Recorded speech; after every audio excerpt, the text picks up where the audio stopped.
Hey guys, how's it going? Welcome back to another war selection video. Today I am really excited to share with you guys the new update for war selection that should be coming in the next week or so. In this update there are no new countries sadly, there's a few balance changes, but there is a couple of things that I am really excited about, and that's the all new tutorial they are bringing in for all you new players to the game. Also they have brought in a map editor, and it looks amazing. Just think of the type of competitions and fun in private games we can do with the community made maps and things like that. It's going to bring a whole new game to the game.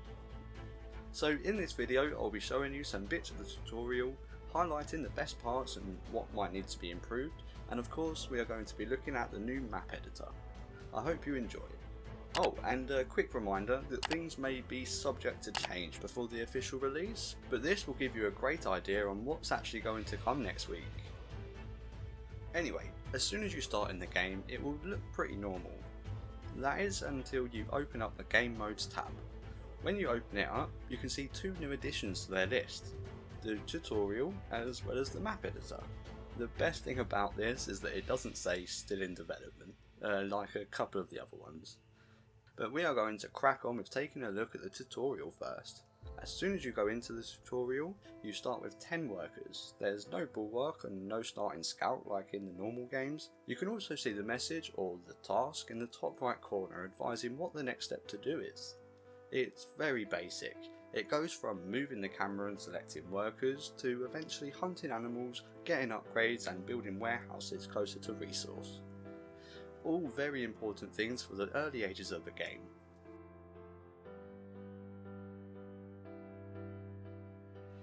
You then have to go on to defeat your first enemy in the Stone Age. I think this is just fantastic, as this is going to encourage most newer players to get into the aggressive playstyle and not the SimCity one that we all know about. You know who you are. It then advises you to go into the Bronze Age and tells you exactly how to do that. I don't want to show you guys too much of this tutorial as you'll be able to check it out yourselves in the next week. So we're going to stop at the Stone Age for now. This is definitely something that has been needed for a while, and I'm so glad they have finally done it. Hopefully this will end up just keeping more and more new players involved in the game. Anyway, that's pretty much it for the tutorial, unless we went into the higher ages, but again I don't want to ruin it. And let's go ahead and move on to the all exciting map editor. As you click on the icon in the Games Mode tab, you will see three options. One, to create a map from blank, so you will start with absolutely nothing apart from a plain field on the entire map. Another option is to create a kind of template map that you can adjust and change yourself.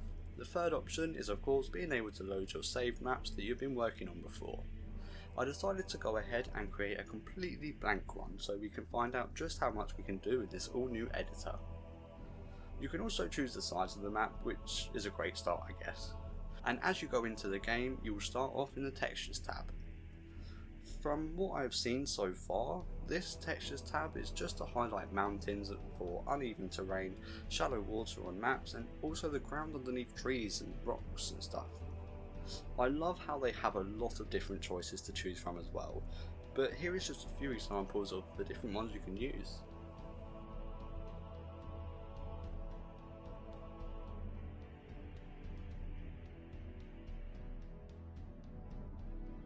The second tab is very nice, and we will come back to that in a second.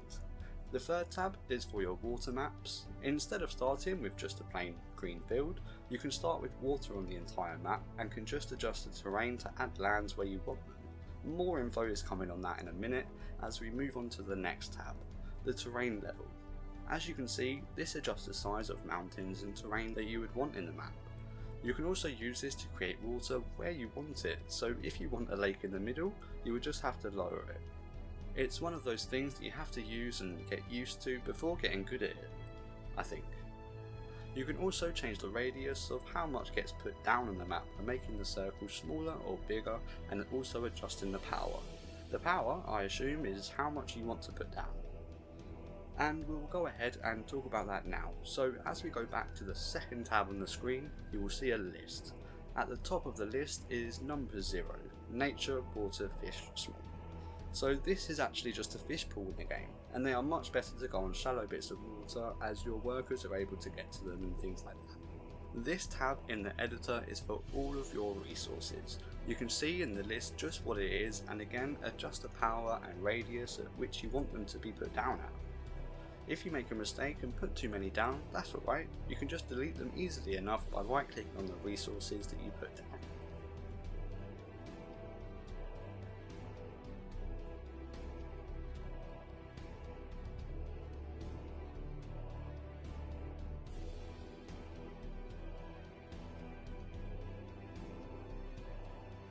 I was experimenting a little bit with the terrain level and decided to make a volcano looking thing.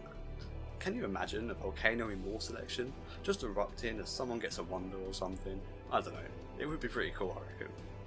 Anyway, the fourth tab is for smoothing the terrain. I believe this is to make it possible to build on, as we know that some terrain in the game is red and it stops you from building on it. This is also good for making your lake look nice.